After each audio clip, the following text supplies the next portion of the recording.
नमस्कार, A1 TV MPCG में आपका स्वागत है। मैं हूं आपके साथ हिमांशी कनेरिया। शुरुआत करते हैं खास खबर की।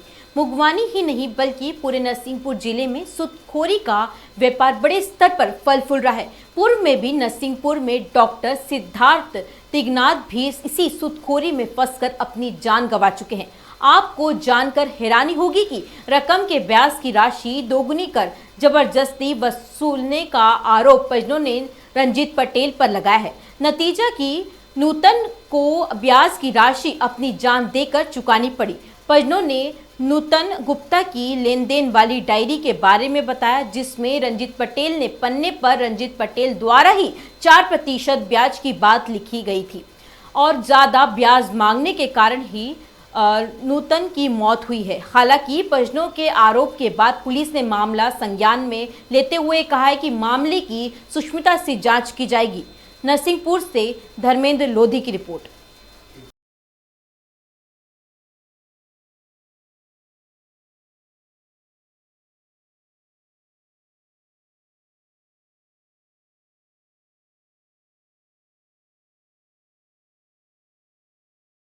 हाँ, ब्याज ने चुकवी में गई हमारी मोहल्ले की जान। उसने ब्याज के ऊपर ब्याज लगाकर ब्याज नहीं चुक पाया, इसलिए उसने मारपीट करी, इसलिए हमारे बच्चे की जान गई के खबर भैया का ब्याज दे नहीं पा रहा हो तो ज्यादा ब्याज मांग रहे थे लोग। 4% को ब्याज दे नहीं पा रहे थे और धमकी ज्यादा दे रहे थे, प्रताड़ित कर रहे थे रोज रोज। डरों के मारे आप बिन जहर खा लो, कैसो कर लो साहब, पूरा ही खाओ भी नहीं। अंदर जाकर गए थे, लेफ्टिंग साइड दौड़े थे जब हम बाहर आए थे। तो रंजीत भैया रंजीत पटेल ने ज्यादा धमकी दी है उन्हें, बहुत दिन से दे रहे थे साहब जी। नाम नीरज है और मैं मुगवानी का निवासी हूँ।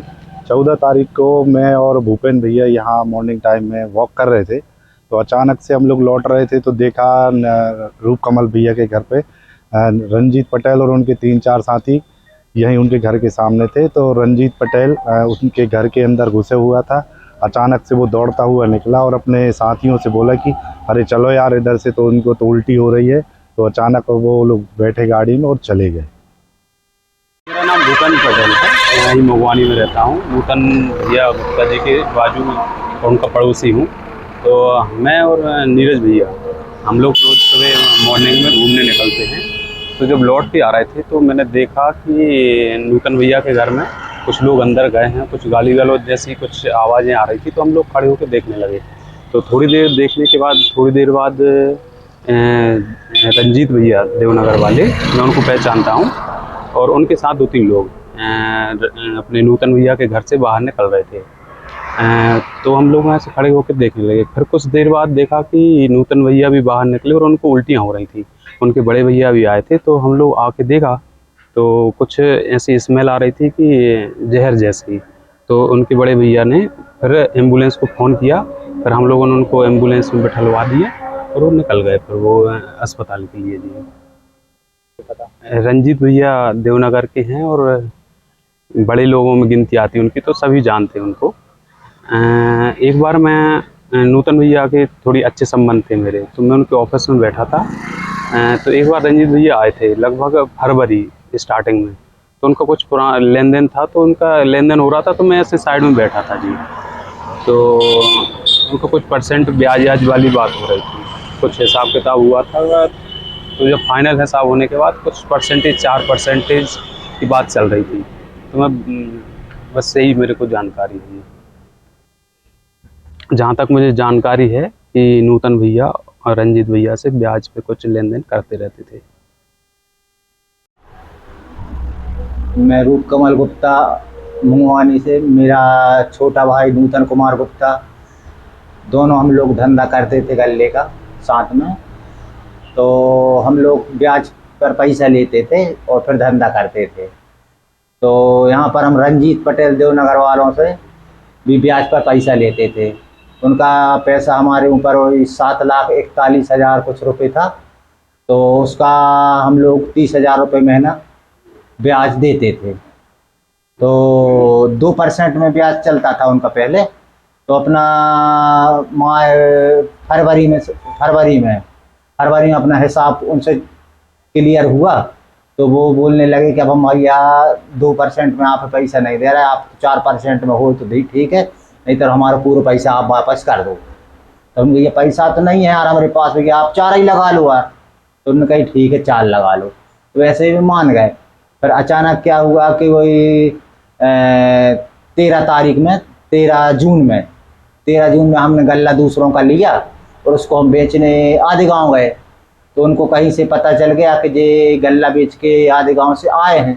तो उन्होंने 13 तारीख की रात से हमको फ़ोन लगाने चालू कर दिए। रात भर हमारे बच्चे के मोबाइल पर, हमारी माँ के मोबाइल पर, हमारे मोबाइल पर, सबके मोबाइल पर उन्होंने फ़ोन किए, मगर हम लोगों ने फ़ोन नहीं उठाया डरों से कि इनको पता चल गया पूरे पैसे हम दूसरे किसानों को क्या दे देंगे।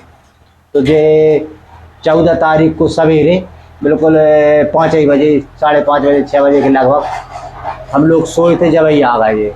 तो इनने अचानक हमारे दरवाजा, कच्चा घर है, दरवाज़ा कमज़ोर है, तो इनने उसमें लात मारी तो दरवाज़ा टूट गया, खुल गया।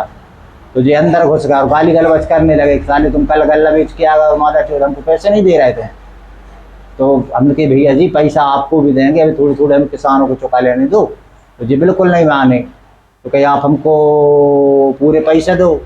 तो इनने चेक भी लिखवा लिए सर, 3 चेक ले गए हमसे, मतलब दस्तखत करवा गए। उसमें कुछ रकम नहीं भरवाई, ना कि उनमें तारीख डरवाई, कुछ भी नहीं करवाई। दस्तखत पर दोनों साइड चेक बात करवा लिए और चेक पे दस्तखत करवा लिए और चेक रख लिए इनने। और फिर इनने गाली गलौज चालू कर दी। और जो बाजू में इनको मालूम था कि यहाँ इनके पैसे रखे रहते हैं, तो बाजू में एक लकड़ी की अलमारी है, उसमें से इनने 6,80,000 रुपये रखे थे हमारे पास। 5 लाख हम लाए थे लखनऊ से और 1,80,000 रुपये हम नरसिंहपुर से गल्ला बेच के लाए थे उसके एक दिन पहले। तो इनने वो पैसे निकाल लिए और गाली गलौज बहुत ज़्यादा करने लगे, मारपीट तैयार करने लगे कि बाकी पैसा हमको तुरंत दो, हमारे वरना हम गोली मार देंगे। तो हमारा भाई डर गया। तो हम लोग बाहर जब मारा पीटी करने लगे तो हम बाहर निकल के लोग बागों को चिल्लाने लगे। इतने में हम जब अंदर आए तो हमारे छोटे भाई को जो 3 लोग थे रंजीत पटेल के साथ में, उनको हम पहचानते नहीं और देखेंगे तो पहचान जाएंगे, नाम से नहीं जानते मतलब उनको। तो ये लोग पकड़े थे और हमारा छोटा भाई उल्टी कर रहा था। तो हमने ज़बरदस्ती से खींच के देखा, तो हम क्या कुछ पायजन जैसे की बात आई हमको। तो तत्काल हमने फिर 108 नंबर लगाई। तो 108 नंबर आई वही 10-15 मिनट के अंदर और हम तुरंत भाई को ले जाने लगे इनसे छुड़ाकर। तो फिर हम चले गए नरसिंहपुर बड़े अस्पताल। तो बड़े अस्पताल गए तो वहाँ पर वही 10-15 मिनट थोड़ा सा ट्रीटमेंट हुआ और वहाँ उनकी मृत्यु हो गई सर। ये है एक मंगवानी का गल्ला व्यापारी है नूतन गुप्ता। इसकी मौत 14/6/23 को कोई कीटनाशक वस्तु खाने से जिला अस्पताल नरसिंहपुर में मौत हो गई थी, जिसकी मर्ग डायरी आज प्राप्त हुई है, जिस पर से असल मर्ग 26/23 धारा 174 ज़ाब्ता फौजदारी का कायम किया गया है और इसमें जांच की जा रही है। जो भी तथ्य सामने आएंगे उस पर वैधानिक कार्रवाई की जाएगी और कठोर से कठोर कार्रवाई की जाएगी। जिन लोगों के भी नाम सामने आते हैं उनके ऊपर कार्रवाई की जाएगी। परिजनों के स्टेटमेंट होना शेष है, उनके स्टेटमेंट लेंगे। अगर ये तथ्य आता है ब्याज वाला तो उसके ऊपर भी वैधानिक कार्रवाई, कठोर कार्रवाई की जाएगी।